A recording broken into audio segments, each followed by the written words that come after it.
Praise the lord. ప్రభువైన యేసుక్రీస్తు నామంలో అందరికీ శుభము, జయము కలుగును గాక. ఆమేన్. దేవుడు మనకు ఈరోజు ఇచ్చే వాగ్దానం చూద్దాం. సామెతల గ్రంథము 2వ అధ్యాయము 6వ వచనం చూద్దాం. యెహోవాయే జ్ఞానమిచ్చువాడు, తెలివియు వివేచనయు ఆయన నోటి నుండి వచ్చును. ఈ రోజుల్లో జ్ఞానము లేక చాలా మంది గూడా నానా అవస్థలు పడుతున్నారు. అనేకమైన ఇరుకులు, ఇబ్బందులు. ఇటువంటి సమయంలో ఏ పని చేసినా కావలసినది జ్ఞానము. అయితే జ్ఞానములో జ్ఞానము వేరు, విజ్ఞానము వేరు, ప్రజ్ఞానం వేరు. వీటన్నిటికి కారణము దేవుడే. ఏదిచ్చినా దేవుని వల్లే కలుగుతుంది. వారి యొక్క జీవిత విధానాన్ని బట్టి కూడా దేవుడు వారికి అనుగ్రహిస్తూ ఉంటారు. అయితే దేవుని జ్ఞానం మనం సంపాదించుకోవాలంటే మనం ఏం చేయాలి? దేవుడు ఎవరెవరికి జ్ఞానాన్ని ఇస్తారు? కొన్ని విషయాలు చూద్దాం. అయితే మనకున్న జ్ఞానము అంటే లోకంలో ఉన్న జ్ఞానము నిజమైన జ్ఞానం కాదు. నిజమైన జ్ఞానం ఏంటి అంటే దేవుడిచ్చేదే నిజమైన జ్ఞానం.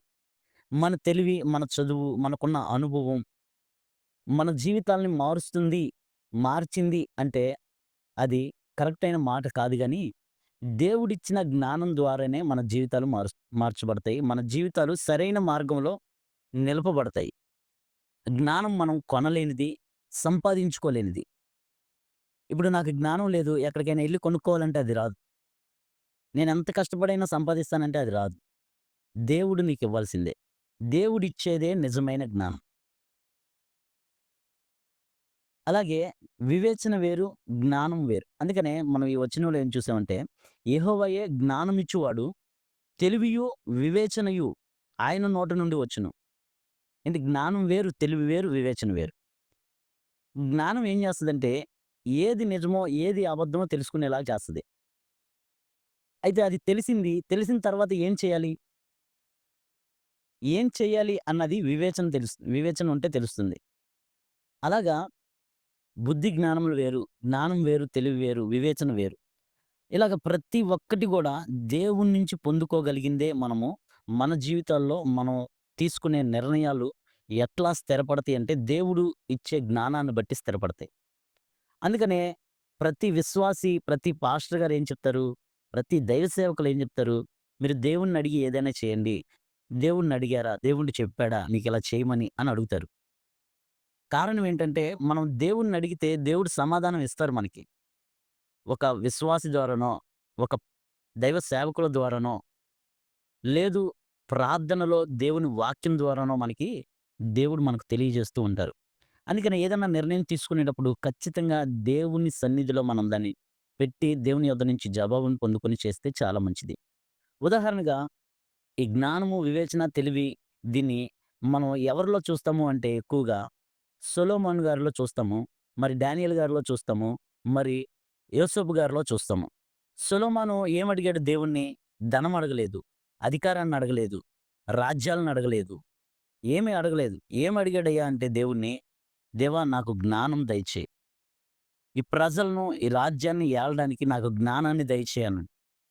అందుకనే దేవుడు అపరిమితమైన జ్ఞానం ఇచ్చాడు. నీకంటే ముందు గాని, నీ తర్వాత గాని ఎవరికి ఇవ్వనంత జ్ఞానాన్ని నీకిస్తా అన్నారు. అయితే దాన్ని మరలా బీట్ ఔట్ చేసింది యేసుక్రీస్తు ప్రభువారే. దేవుడే వచ్చాడు మళ్ళీ. సొలొమోను కంటే గొప్పవాడిని నేనిక్కడ ఉన్నానన్నారు. కాబట్టి దేవుని తర్వాత ఈ భూమి మీద మానవులకిచ్చిన జ్ఞానము సొలొమోను గారికి ఇచ్చారు. అలాగే మరి ఆయన ఎందుకు జ్ఞానాన్ని పొందుకున్నాడు అంటే దేవుడి యొద్ద నుంచి పొందుకున్నాడు. అందుకని అంత గొప్పవాడయ్యాడు. సొలొమోను గారి రాజ్య పరిపాలనలో చాలా నెమ్మది పొందారు ప్రజలు. కాబట్టి జ్ఞానము దేవుడివ్వాలి, తెలివి దేవుడివ్వాలి, వివేచన దేవుడివ్వాలి. డానియేల్ గారికి ఇచ్చాడు దేవుడు జ్ఞానాన్నిచ్చారు. ఎలాగా? కల భావం ఎవరైనా చెప్తారు గానీ, కల ఏంటో చెప్పాలి. ఎవరు చెప్తారు? ఎవరు చెప్పలేరు. అది నరమానవుడికి అసాధ్యం. కానీ ప్రార్థన ద్వారా పొందుకున్నాడు. ప్రార్థన చేశాడు. రాజుకొచ్చిన కల ఏంటో తెలుసుకున్నాడు, చెప్పాడు. ఇది దేవుడు తెలియజేస్తేనే నాకు తెలిసింది గానీ, నా జ్ఞానం కాదు అని చెప్పాడు. అందుకనే దేవుడు మనకి జ్ఞానం ఇచ్చినప్పుడు మనం తగ్గించుకొని, తగ్గింపు జీవితం కలిగి ఉండాలి. ఎవరెవరికి దేవుడు జ్ఞానం ఇస్తాడంటే, దేవుని యందు భయభక్తులు కలిగిన వారికే. యెహోవా యందు భయభక్తులు కలిగి ఉండుటే జ్ఞానమునకు మూలము. పరిశుద్ధత, దేవుని గూర్చిని తెలివియు, వివేచన, ఆధారము యెహోవా యందు భయభక్తులు కలిగి ఉండుట. మనకు ప్రతీదీ కావాలంటే ఆధారం ఏంటంటే దేవుడే. ఆయన మనకు జ్ఞానము, నీతి, పరిశుద్ధత, వివేచన ఇస్తాడు. ఎవరెవరికి మరి జ్ఞానం ఇస్తాడు? జ్ఞానం అడిగితే నేను కొదువు లేకుండా ఇస్తానని. ఎవరు అడిగితే వారికి ధారాళంగా ఇస్తానన్న దేవుడు. ఈరోజు మనం అడిగితే మనకిస్తారు. అలాగే మనం చేయవలసిన పనేంటంటే, దేవుని యొద్ద భయభక్తులు కలిగి, మన జ్ఞానాన్ని పక్కన పెట్టి, మన తెలివిని, చదువుని పక్కన పెట్టి, దేవుడినడిగితే దేవుడు జ్ఞానం ఇస్తాడు. ఆ జ్ఞానమే స్థిరమైన జ్ఞానం. యేసయ్య గారు చెప్పారు.